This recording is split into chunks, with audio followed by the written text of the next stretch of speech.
जड जीवाला तारण्यासाठी साधूंना या भूतलावावर यावं लागतं।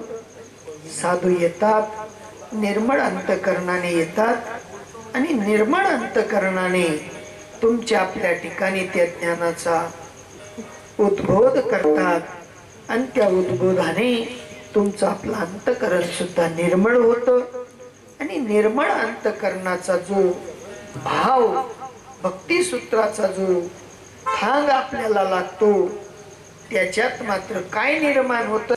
साधूच्या अंकित होऊन ज्यांनी मात्र भक्तीचा खरा विचार समजून घेतला, त्यांच्या अंतकरणामध्ये भक्ती सूत्राचं जे सूत्र आहे ते प्रतिपल वाढत असतं आणि वाढत्या भक्ती सूत्राचा विचार त्या भक्ती सूत्राने सदोदित स्रवत असतो।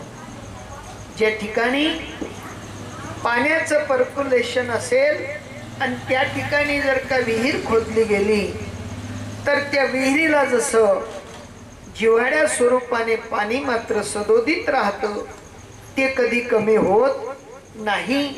तद्वत साधूंच्या त्या ज्ञानाने ज्या जीवाच्या अंतकरणामध्ये भक्तीचा जिव्हाळा तयार होत असेल, जाणे भक्तीचा जिव्हाळा, ज्याच्या अंतकरणामध्ये भक्तीचा जिव्हाळा असेल तो या त्रैलोक्यामध्ये खऱ्या रीतीने दैवाचा पुतळा आहे।